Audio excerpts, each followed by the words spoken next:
bring the intro back. Yeah.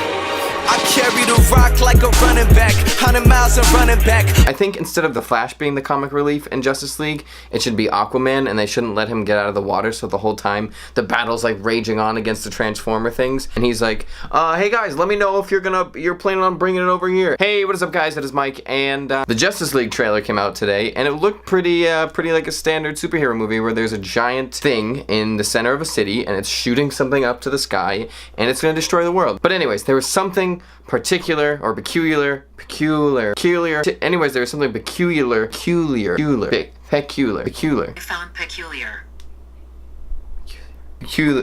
There was something strange about the trailer, and I need to preface it with a story. I have never been good at saying, oh, that person looks like so-and-so. I'm really good at remembering people and their names and their faces, like scary good. Even today, there was a car in front of me, this kid rolled down his window, put his head out the window, looked back at me, and I was like, oh, that's Luke. I remember Luke. And by looking at Luke's face, he was like, I don't know who that is.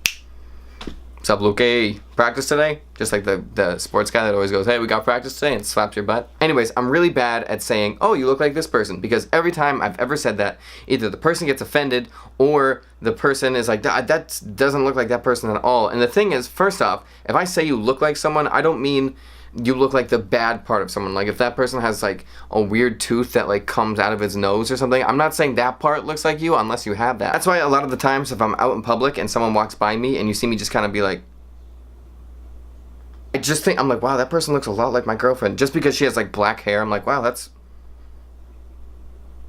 She cheating on me? Yeah, so I've had that problem forever. I remember one time I was super little, probably like 4 or 5, and I'm in McDonald's with my dad, and then someone behind me said something that like freaked me out because I was 4 years old, very skittish. So I just ran up to my dad and gave him a hug, like his leg, and then I looked up, not my dad, and what happened was that my dad had jeans on and this other guy next to him had jeans on, and I was like, well, bing, hug this guy, and I remember he looked down and laughed, and like it was probably like a really genuine laugh. He's probably like, oh, that's your dad, but at the time it was like okay, so anyways, back to Justice League. The trailer came out. I guess it was for Comic-Con. I've never been to Comic-Con. I don't think I'll ever go to Comic-Con, but the trailer is here and you're watching it, hey, let's fast forward, and boom, that guy right there looks exactly like Robert Downey Jr., but older, like exactly. You can't even deny that. I saw this and I paused it and I pressed Command-T and I typed in Robert Downey Jr. in Justice League, ? And I was like, someone else has to notice this, so I went on Reddit.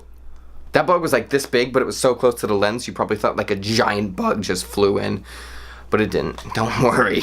Anyway, so I see old Robert Downey Jr. and I'm like, what the? Front door's closed. So I'm Googling it and I'm like, wait a minute, that makes no sense because Robert Downey Jr.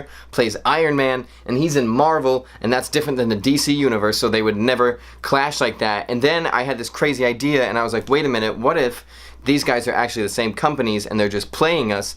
And here's my theory. Here's my theory about everything that's completely wrong, and everybody that's a diehard fan of DC or Marvel is gonna hate me and thumbs this video down, but here it is. The Avengers, as far as I know, is set in modern day times, and also most of the Avengers are human, so they're gonna age and they're gonna die or they're not gonna be able to fight. It's a sad truth, but eventually they're just gonna be too old and they're gonna be the Avengers, and it's not gonna be good and no one's gonna watch it. But what happened was, after the Avengers stopped fighting, the world was like, we still need superheroes, and Tony Stark, being the stand-up guy that he is, was like, don't worry about it, I got this, I am absolutely loaded, so I can do anything that he wants. So he finds this kid that's an orphan, becomes his butler, raises him to become Batman, gives him all this money, and says, okay, you just have to tell people this is your money, this is how you have to live, this is how you have to keep your identity secret, I will be your butler, and I will also be your cohort in crime, and I will be trying to steer you on the right path through everything. So Iron Man turns into Alfred, raises Batman, and then Batman kind of, I think he's very involved with the Justice League, but basically they all collect around that, and Iron Man or Robert Downey Jr. or Tony Stark